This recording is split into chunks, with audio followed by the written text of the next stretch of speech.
Querido Deus, Pai Santo que está nos céus, te louvamos, te exaltamos, Pai.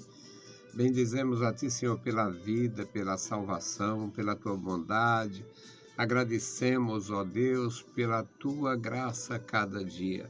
Ó Senhor, nos ajuda a cada dia, Senhor, na Tua presença, andando no Teu caminho, fazendo a Tua obra. Abençoa, Senhor, os que estão conosco, dá a Tua proteção.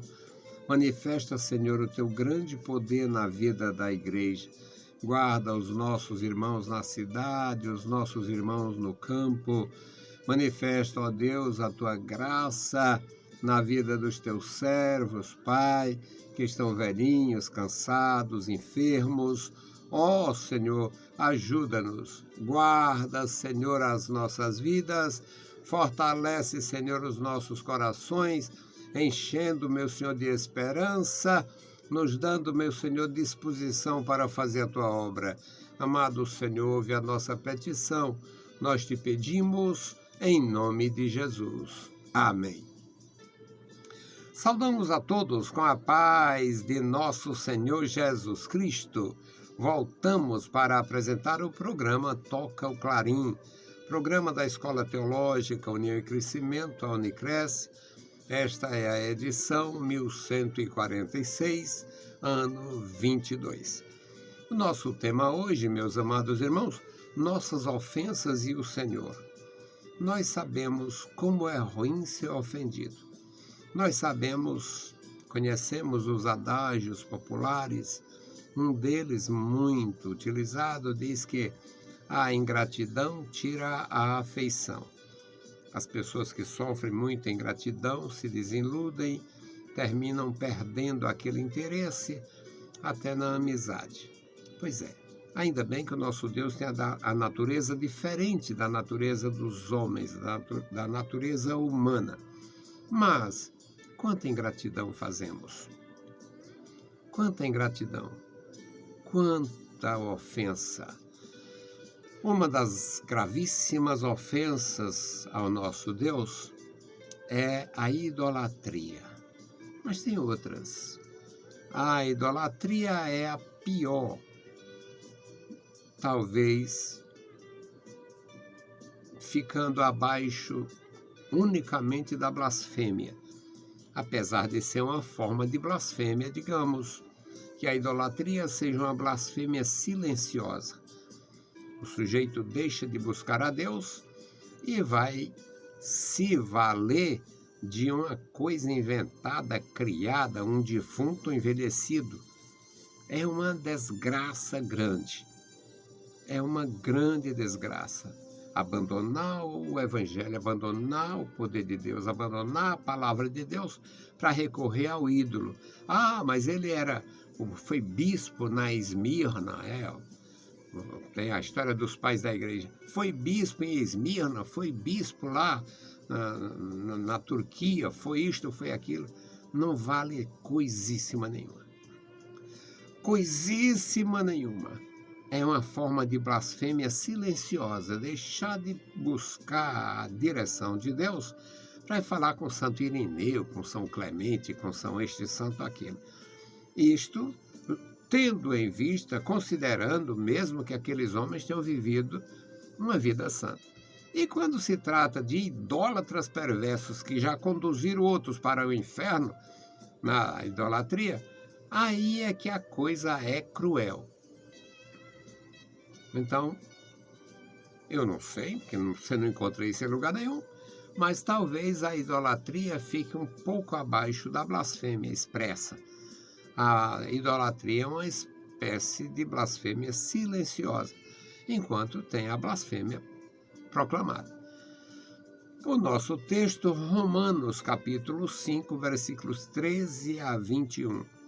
Meus irmãos, é sempre maravilhoso aprender. Deus tem esse projeto, teve esse propósito quando nos deu a palavra.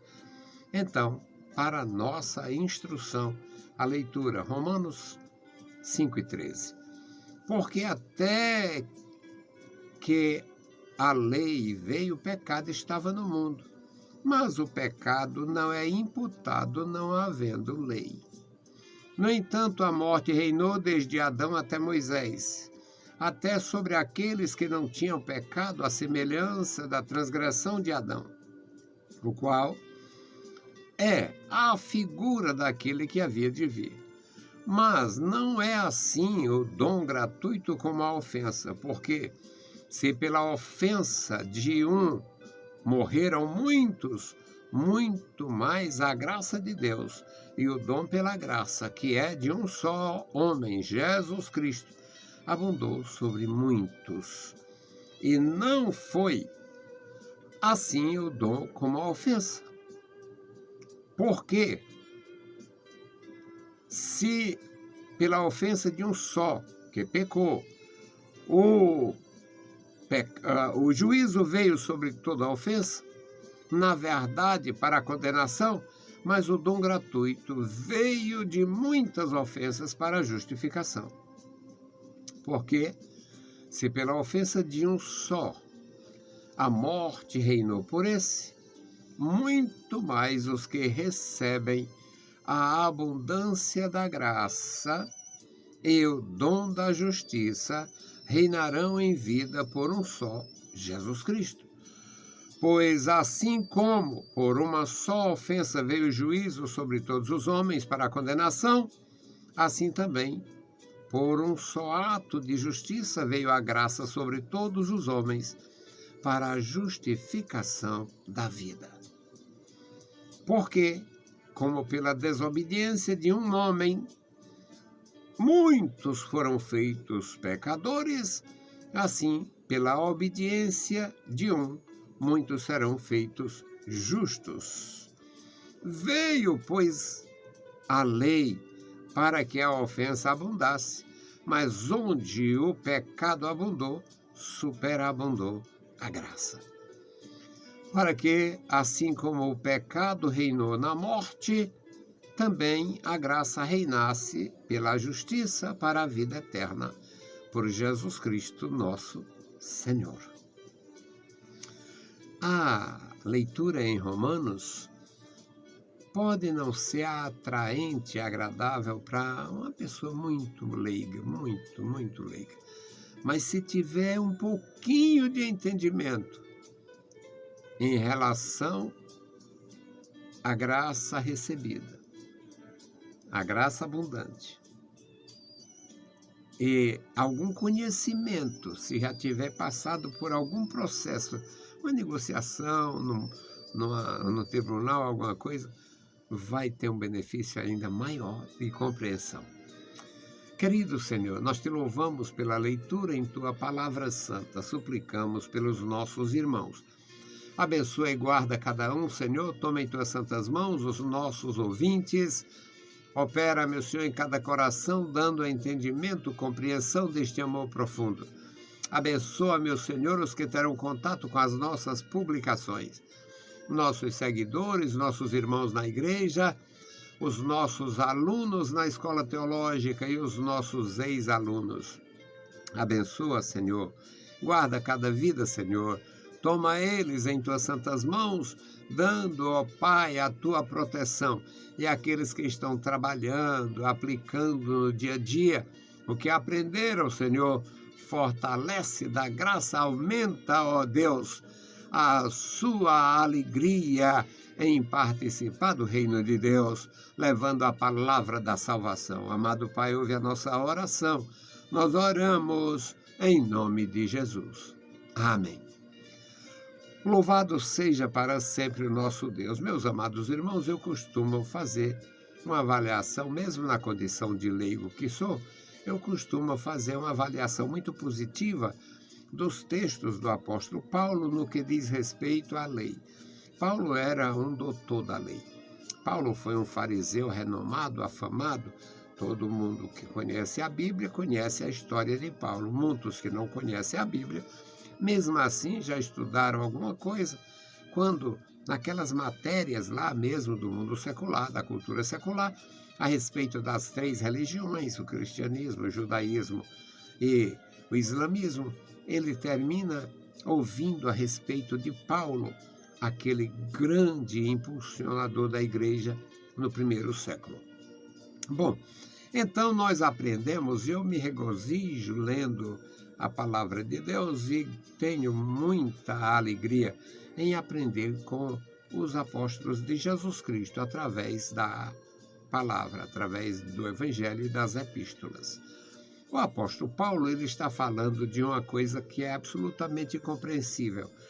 O mundo já era cheio de pecadores quando Deus manifestou-se a Moisés para que ele resgatasse os pecadores do Egito, que eram os hebreus, levasse esses pecadores para a terra da promessa, onde Deus havia feito o juramento.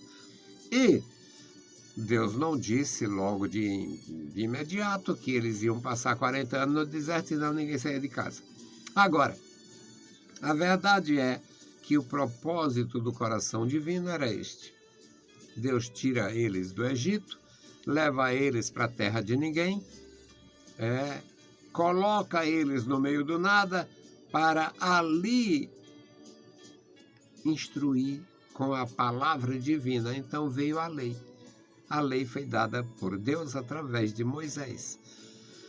E o Paulo, apóstolo de Jesus Cristo, ex-fariseu, um doutor renomado, um doutor da lei, diz: porque até a lei, o pecado estava no mundo. Até a época de Moisés, quando Deus mandou a lei, deu a lei, outorgou a lei, o pecado estava no mundo, mas Deus não tinha mandado ninguém ser morto por causa da quebrantar o sábado, por nenhuma causa. Deus não tinha, porque onde não há lei, não há pecado. O pecado não é imputado não havendo lei. Quando não há lei, então não tem como regular os feitos, os atos. E Paulo dá uma lição poderosa, gloriosa, que ele diz no versículo 14: no entanto, a morte reinou desde Adão até Moisés. A morte reinava, parecia uma rainha absoluta. A morte reinou desde Adão até Moisés, até mesmo sobre os que não tinham cometido o pecado da transgressão como Adão. Adão era a figura de Jesus. Ele é chamado de primeiro Adão. Jesus é chamado, portanto, o segundo Adão. Agora, diz aqui no texto que a morte reinou até sobre quem não tinha transgredido de uma forma direta. Não tinha desobedecido de uma forma direta.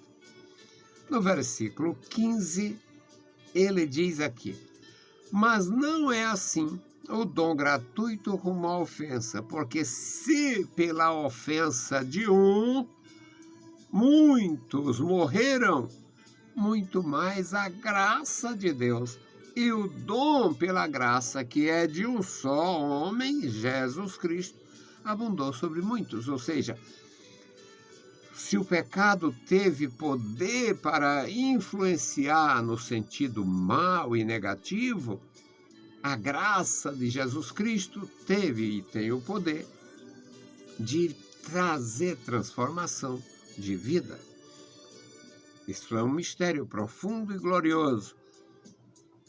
E ele vai expor com clareza sobre a justificação.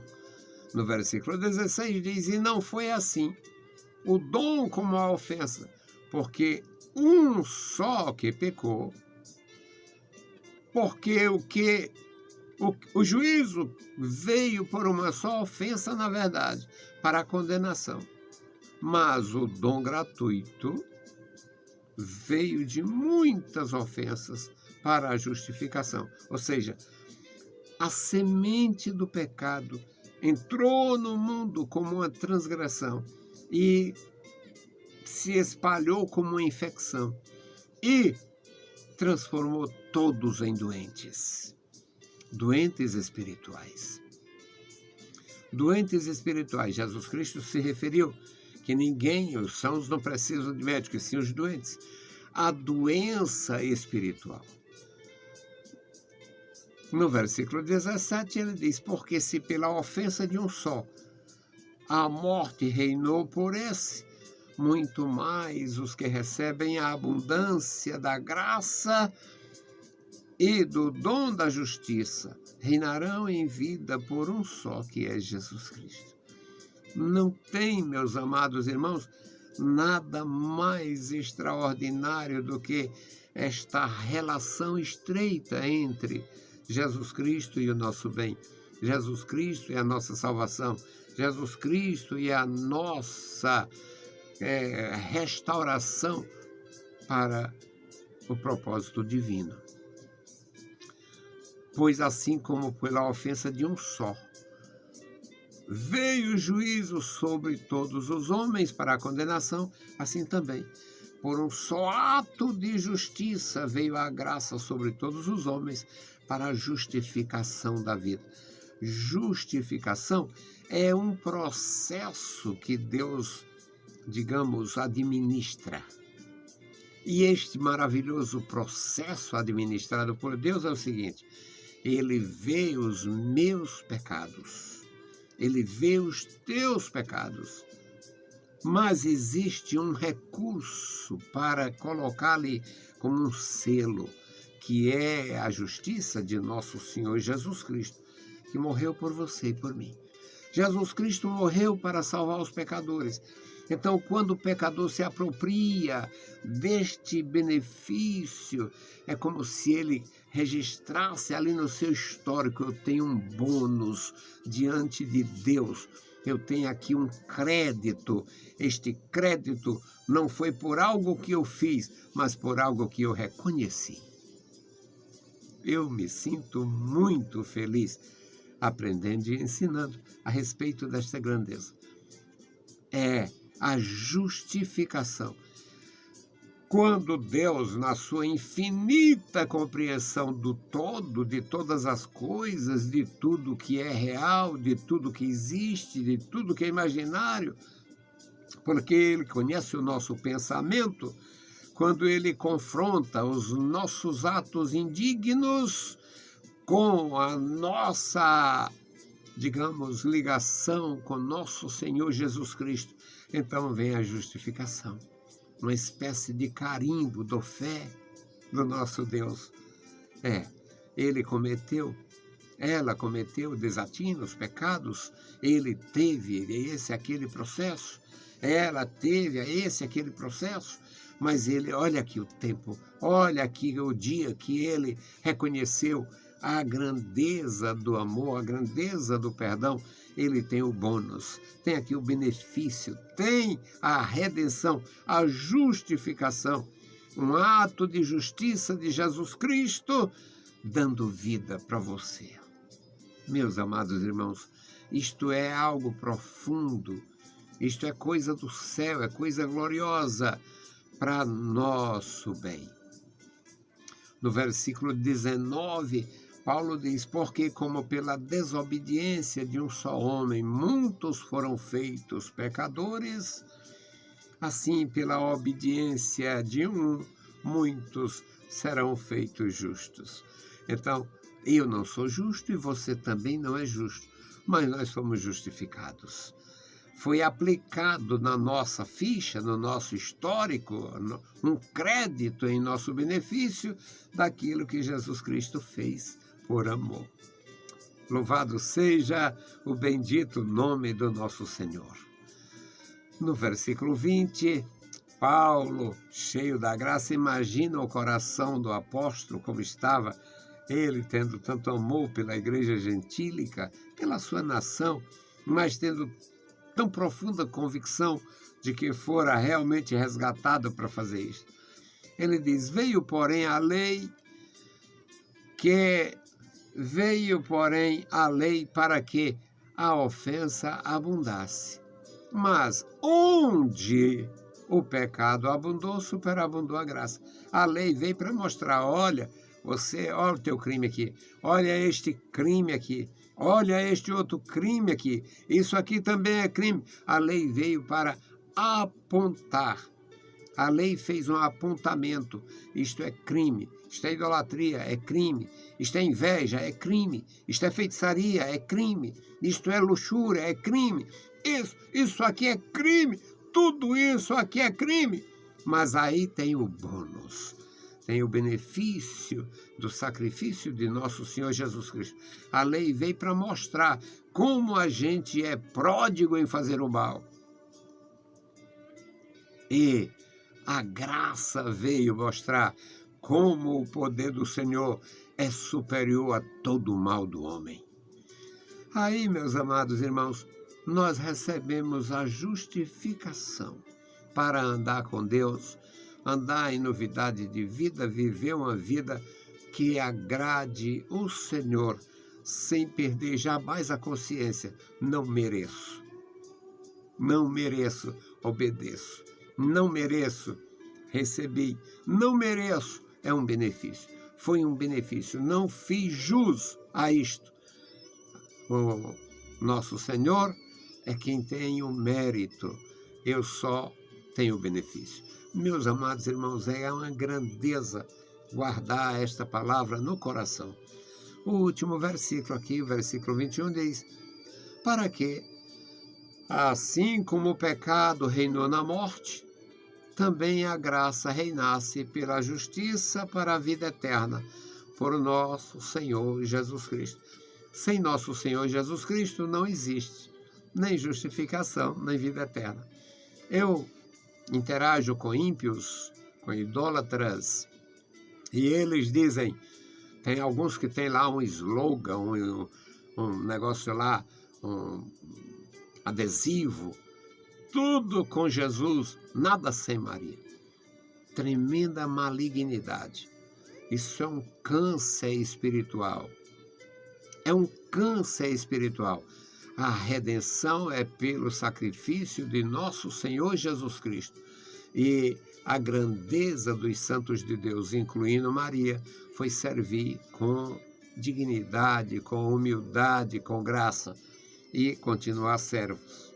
Ela, transformada pelo Satanás em rainha do céu, mas ela, com as suas palavras, cumpra-se em mim, a serva do Senhor, a palavra, a tua palavra, referindo-se ao anjo.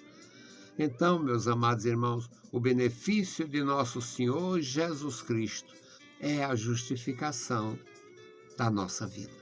Você recebendo o perdão dos pecados, aceitando a Cristo pela fé, tendo o benefício da bênção gloriosa da salvação para ser feliz por toda a eternidade. Isto é a graça abundante de nosso Deus.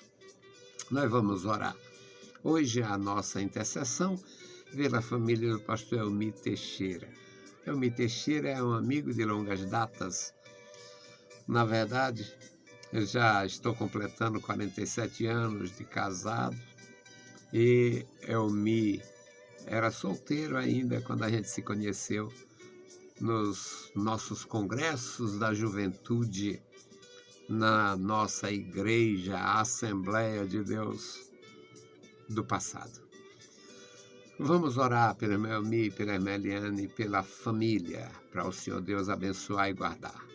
Querido Senhor, Deus Todo-Poderoso, estamos em Tua presença. Suplicamos a Ti, meu Senhor, pela Tua igreja. Abençoa, Pai, toda a Tua igreja, Senhor. Toma em Tuas santas mãos os nossos irmãos na cidade, no interior, a liderança da igreja, os nossos pastores aqui, o nosso pastor presidente, nossos pastores, meu Senhor, nas cidades do interior e em todo o Brasil, em toda a terra. Guarda a Tua igreja.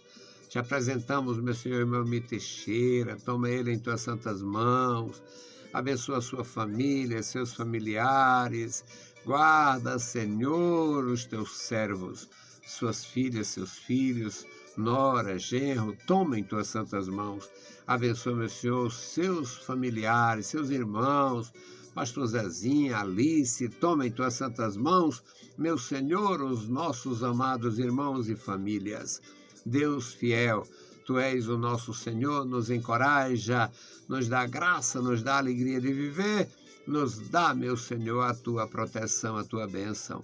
No maravilhoso nome de Jesus Cristo, nós te pedimos. Saudamos a todos com a paz de nosso Senhor Jesus Cristo. Se o Senhor permitir, a gente volta. Deus os abençoe. Leiam a Bíblia Sagrada e a graça de nosso Salvador repouse sobre vós. Amém.